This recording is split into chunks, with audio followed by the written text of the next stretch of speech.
Hey guys, here with a review for Star Wars Episode 6, Return of the Jedi. In preparation for Star Wars The Acolyte, I'm going to do some video reviews for Star Wars movies, and yeah, that'll be Star Wars The Acolyte comes out June 4th, today, 6 p.m., and so I'll have a review up for the following morning on the first two episodes.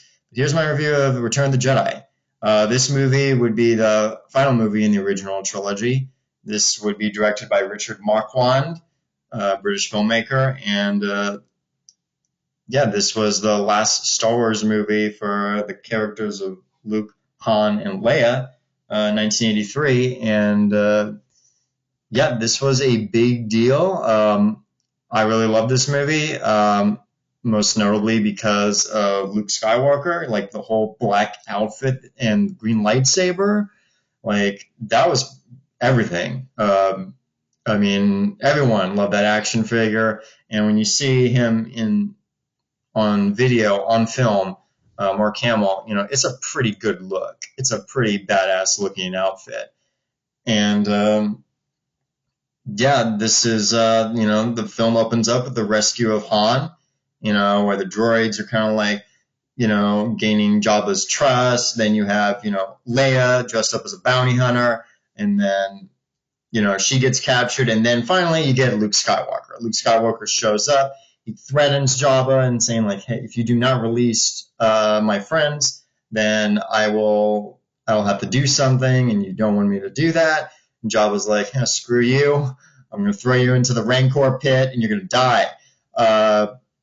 And you definitely, and again, the hero's journey. The hero goes through trials in order to complete his quest. And with this, Luke is fighting a giant monster in this pit that Jabba has. And he successfully does that, kills the creature, and Jabba is just irritated. He sends them up on the sail barge, and they're out in the Dune Sea to be cast off into the pit of Carkoon, the Sarlacc pit, where they'll be digested over time for a period of, like, I think 1,000 years, I believe. And Jabba is like laughing. He's just having a good time with this. He's just like, yeah, you're dead. I don't care. I can kill a Jedi. Like, whatever. Doesn't go according to plan. Luke is able to get out of there. R2D2 has his lightsaber inside of him, pops that out. Luke grabs it and starts going to town on all of Jabba's minions. It's a great fight. Some of it's a little outdated with the choreography. You see like Luke kicking, and it doesn't look like the kick made contact. But hey, whatever. It works. Boba Fett jumps into action. It doesn't work out for him. Han Solo, because he's kind of blind because of the carbonite freeze. Hits his jetpack. Boba Fett goes flying and then lands in the Sarlacc pit. Yeah, didn't have that much. Wasn't a lot there for Boba Fett to do, but it was. I've never had a problem with that scene. A lot of people do. There's a lot of people that have a lot of problems with the Return of the Jedi. Not only that, but also with the Ewoks for the final battle on Endor. We'll get to that once. Because I still want to talk about that sail barge scene, which I really do like. It's swashbuckling. It works. It's classic Star Wars, and the John Williams music works in that scene perfectly. Leia kills Jabba, strangles him with her chains from the slave bikini outfit, and yeah, takes him out. They blow up the sail barge, like the huge, because there's like three of them, and like Jabba's like the main one, it's like the bigger one. They blow that up. Everything's done. Jabba's dead. They fly off. Luke still needs to see Yoda to complete his training. Han and Leia, they're going to go back to the rebellion and regroup and plan out their next offensive against the Imperial Empire. Yoda is old. He's dying, and Luke is sad. And then he passes away, but not before telling him, there is another Skywalker. Luke is talking to Force Ghost Obi-Wan, and he learns more about his father. He learns more about his upbringing, and that he does have a twin sister, and that person is Leia. And we're back with the rebels. They're planning to take out the shield generator on Endor, whereby they can then launch an attack on the newly formed Death Star, Death Star 2. And everyone's pumped up. Everyone's ready. They get situated and armed, and they're ready to go down there. With Luke and Han and Leia there, they meet the Ewoks on the Forest planet of Endor, who they've agreed to help them with their mission against the Empire. But Luke tells Leia, like, hey, I gotta leave and meet and confront my father. And she learns the truth, and that's a great scene. I like it. There's some talk about if they knew their parents. Leia kind of remembers her mother, but only a little bit. Which, again, doesn't really jive with what you saw in the prequels, because they were immediately taken upon being born, and then separated. So that doesn't really fit, but okay, we're moving on. But the thing that really is cool is that Vader meets Luke. They're talking to each other, and that's when you first hear Vader mention Anakin, his name when he was a Jedi. And Luke continues to plead to him, like, hey, you can turn back. I know that you can. There's still good in you. And Vader's just like not having it, But then when Luke leaves and is taken to Vader's ship so they can meet the Emperor, you do see Vader think about this, what Luke said. He is thinking about it. And that's the thing, the big addition to Return of the Jedi is the Emperor. The Emperor is the main bad guy in this movie, and he's running everything. He's running the entire operation on Endor, the Death Star 2. He's running it all. And, he is scary as hell. This is Ian McDiarmid, who would play him in the prequels as Chancellor Palpatine. And, he's evil as hell. Like, he is an evil son of a bitch. And, he is a powerful Sith Lord, and, Vader, he doesn't try anything with the Emperor. Like, he just does what he's told, and that's it.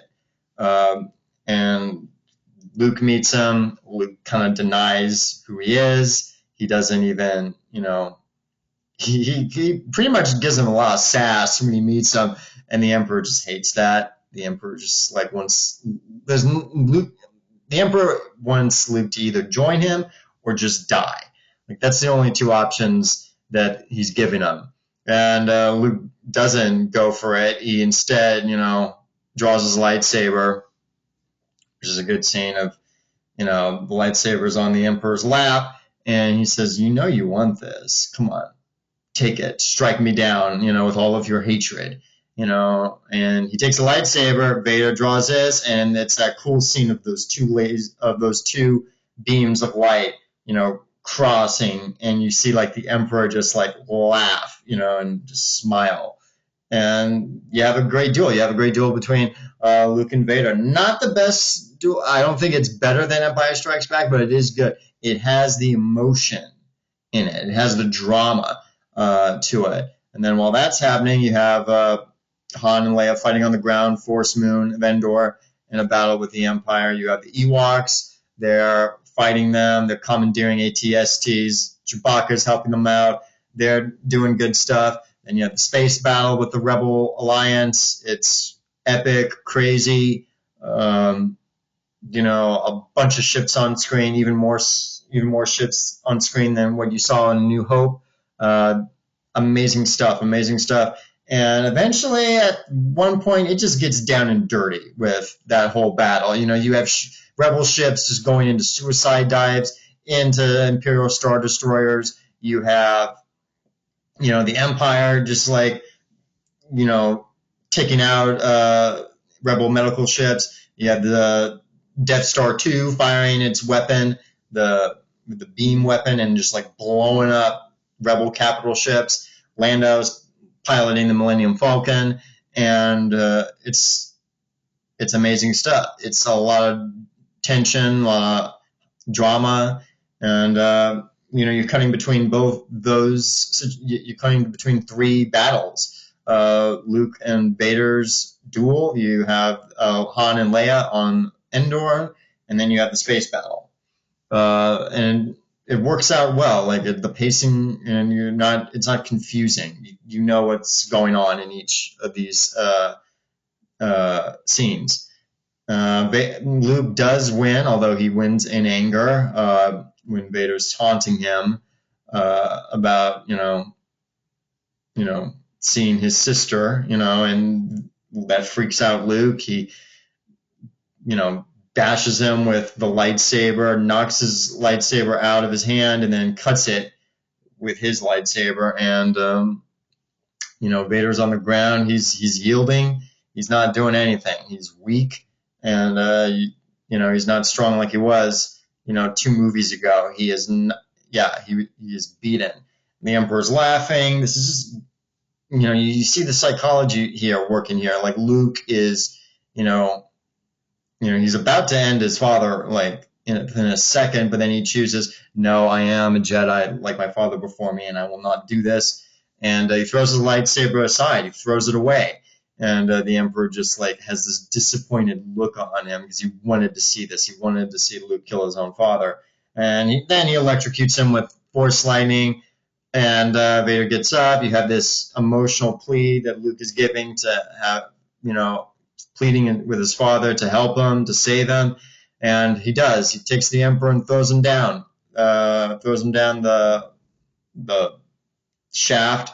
And he dies. And you just have, Darth Vader at this point just heavy breathing through his mask. And Luke is getting him out of there.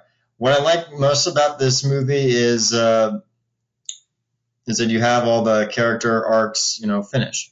You have, Luke and Leia, finding out who they are. You have that closure. You have Han, becoming like a leader, a real leader, not leaving anyone, not worrying about his bounty on his head because, hey, Jabba's dead. He doesn't have to worry about that anymore. And so, he's able to become a real, general for the rebellion. Lando is also there to help. He's not working for the Empire so he can get rich like he was in The Empire Strikes Back. He's helping out too. And mostly what I like is the newer elements, like the Ewoks. For me, I never had a problem with them. I like the whole idea of like an army that is less technologically advanced, that is able to take out an empire that is, uses technology. I like that idea. I think it works. The original idea was having like Wookiees be the main force to help the rebels instead of the Ewoks on Endor. Yeah, it was going to be Kashyyyk, which you saw in Episode 3, Revenge of the Sith, the prequel. I think that would have been cool, but again, I do think the Ewoks work. And again, Star Wars, like, you can have darker elements, but Star Wars is primarily like, it's made for kids, so it all works. It's not too kiddie that it's like this movie is like a kids movie. No, I like it. It works. Like, you still have stormtroopers get blasted, and people are dying, so it works. And then you have, the ships in the space battle. You have new ones like the B-wing, which you've never seen up until this point, and those are cool. Overall, it's a great movie. The score is amazing. This would have been like the last time we have seen a Star Wars movie at this point, and then we would have to wait until Phantom Menace. But this was a perfect end to the original trilogy. Having Vader redeemed and defeating the Empire, thus bringing balance to the Force. that was all what the original prophecy was in the prequels, that there would be someone to bring balance to the Force, and it was Anakin. So that all worked, and there's nothing bad I can say about this movie. It completes the hero's journey for Luke. He becomes a full Jedi Knight, and just like the action, like the sail barge scene is my favorite. Just having Luke fighting like a Jedi Knight against Jabba's forces. It works because the last two movies, Luke was somewhat ill prepared in the situations that he was involved in, but now he has all that power and that skill that he's practiced and leveled up, and now he's a Jedi, and it always worked. And for me, and it's thrilling. It's just great. I really love Return of the Jedi, and originally it was going to be called a different title. It was going to be called Revenge of the Jedi, but George Lucas didn't like that title because he said, a Jedi never takes revenge. So they changed it to Return of the Jedi and kept the revenge thing for the third prequel, Revenge of the Sith, because that fits in with the Sith. The Sith will always seek revenge. A Jedi doesn't. A Jedi does not seek revenge. They're always, kind of in a defense posture. They're never on the attack. For a Jedi, they are, they're defenders of peace and justice. So it doesn't make sense for them to be vengeful. So yeah, I love this movie. It's a great cap off to the original trilogy, and it's one of the best. All right, guys. Thanks for watching. Like and subscribe, and I'll see you around. Bye.